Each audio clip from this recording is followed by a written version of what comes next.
নির্বাচন আর এই ভোট বাজারে অবাক প্রস্তাব, কংগ্রেসকে প্রার্থীপদ প্রত্যাহারের প্রস্তাব। কোচবিহারে কংগ্রেসকে প্রার্থীপদ প্রত্যাহারের অনুরোধ সিপিআইএম এর, কংগ্রেসকে অনুরোধ সিপিআইএম এর। আমাদের সঙ্গে সরাসরি রয়েছে আমাদের প্রতিনিধি শুভঙ্কর। জোট সঙ্গীর প্রস্তাব, এটা একেবারেই অবাক প্রস্তাব।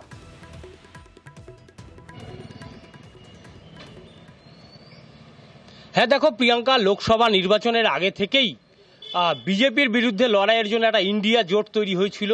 সেই জোটে কংগ্রেস যেমন ছিল, পাশাপাশি সিপিএমও ছিল। পরবর্তীতে এ রাজ্যের ক্ষেত্রে যেটা দেখা যায় যে জোট না হলেও বন্ধুত্বপূর্ণ লড়াইয়ের একটা কথা শোনা যায় এবং সেই মোতাবেক এ রাজ্যে প্রথমে প্রার্থী ঘোষণা করে বামেরা এবং কোচবিহার লোকসভা কেন্দ্রে বামের যে শরিক আছে ফরওয়ার্ড ব্লক, সেই ফরওয়ার্ড ব্লক এই আসন থেকে দীর্ঘদিন ধরে লড়াই করে আসছে। এবারেও সেখানে নীতিশ চন্দ্র রায়কে প্রার্থী হিসাবে, ফরওয়ার্ড ব্লকের প্রার্থী হিসাবে ঘোষণা করা হয় এবং তিনি মনোনয়ন জমা দেন। পরবর্তীতে দেখা যায় কংগ্রেসের তরফেও কোচবিহার লোকসভা কেন্দ্রে পিয়া রায় চৌধুরীর নাম কংগ্রেস প্রার্থী হিসাবে ঘোষণা করা এবং তিনিও মনোনয়ন জমা দেন। এবং এই যে কংগ্রেসের একদিকে ফরওয়ার্ড ব্লকের প্রার্থী, আরেকদিকে কংগ্রেসের প্রার্থী, এর ফলে একটা জটিলতা তৈরি হয়। এরপরই আজ কোচবিহার জেলা সিপিএমের জেলা কার্যালয়ে সিপিএমের কোচবিহার জেলা সম্পাদক অনন্ত রায় রীতিমতো সাংবাদিক বৈঠক করে কংগ্রেসের কাছে আবেদন জানান যে জোটে যেহেতু তাদের লড়াই, তিনি বলেন যে আমাদের লড়াই হচ্ছে তৃণমূলের দুর্নীতি এবং বিজেপির বিরুদ্ধে। এই দুই তৃণমূল বিজেপির লড়াইতে কংগ্রেসকে আমাদের দরকার। সেই জন্য কংগ্রেসের যে প্রার্থী আছে, কংগ্রেসের যে পিয়া রায় চৌধুরী যিনি প্রার্থী হয়েছেন, সেই কংগ্রেসের কাছে আমরা আবেদন জানাচ্ছি যে কোচবিহার লোকসভা কেন্দ্রে আগামীকাল নমিনেশন প্রত্যাহার। বার্তা সিপিএম এর তরফ থেকে, কারণ কংগ্রেস যাতে ভোটে না দাঁড়ায়, প্রার্থী না দিলেই ভালো হতো, এমনটাও বলতে শোনা গেল। শুনবো কি বললেন।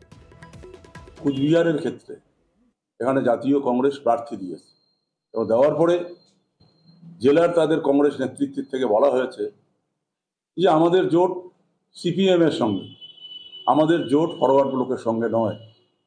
হ্যাঁ, এবার সিপিএম কি করবে সেটা তারা ঠিক করবে। সেক্ষেত্রে কোচবিহারে আমাদের বামফ্রন্টের প্রার্থী, আমাদের নীতিশ চন্দ্র রায়, তার প্রতীক চিহ্ন সিংহ, তাকে জেতানোর জন্যই আমরা ঐক্যবদ্ধভাবে লড়াই করব। তবে কংগ্রেস প্রার্থী না দিলেই ভালো করত। তারপরেও আমরা আহ্বান জানাচ্ছি সাধারণ কংগ্রেস কর্মীদের কাছে, আপনারা বামফ্রন্টের প্রার্থীকে ভোট দিন। শুভঙ্কর, কংগ্রেস তাহলে কি বলছে, তাদের কি প্রতিক্রিয়া?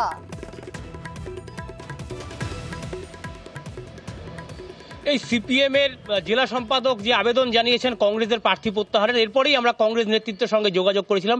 কংগ্রেসের কার্যকরী সভাপতি, কোচবিহার জেলা কংগ্রেসের কার্যকরী সভাপতি রবীন রায় যেটি জানিয়েছেন যে ফরওয়ার্ড ব্লকের যিনি বাংলা কমিটির রাজ্য সম্পাদক আছেন নরেন চট্টোপাধ্যায়, তিনি জানিয়েছেন যে কংগ্রেসের সঙ্গে তাদের কোনো জোট নেই, তাদের কোনো যোগাযোগ নেই, শুধুমাত্র সিপিএমের সঙ্গে কংগ্রেসের জোট রয়েছে। তাই পাশাপাশি ফরওয়ার্ড ব্লক পুরুলিয়াতে কংগ্রেস প্রার্থীর বিরুদ্ধে প্রার্থী দিয়েছে। তাই কোচবিহারে আমাদের প্রার্থী যিনি পিয়া রায় চৌধুরী আছেন তিনি থাকবেন। জোট প্রত্যাহারের, প্রার্থী প্রত্যাহারের কোনো সম্ভাবনা নেই, এমনটাই জানিয়েছে কংগ্রেস নেতৃত্ব। বেশ, ধন্যবাদ শুভঙ্কর। অর্থাৎ কংগ্রেস বলছে সিপিআইএম ঠিক করুক কোচবিহার আসলে কাকে সমর্থন করবে, ফরওয়ার্ড ব্লক নাকি কংগ্রেস। শুনবো কি প্রতিক্রিয়া। যেটা বলছে নরেন চট্টোপাধ্যায় যে আমাদের বামফ্রন্টগতভাবে আমরা লড়াই করবো এবং সিপিএমের সঙ্গে আসন সমঝোতা কংগ্রেস রয়েছে। এখন সিপিএমকে ঠিক করতে হবে যে তারা কুচবিহার আসনে কংগ্রেসকে সমর্থন করবে না ফরওয়ার্ড ব্লককে করবে।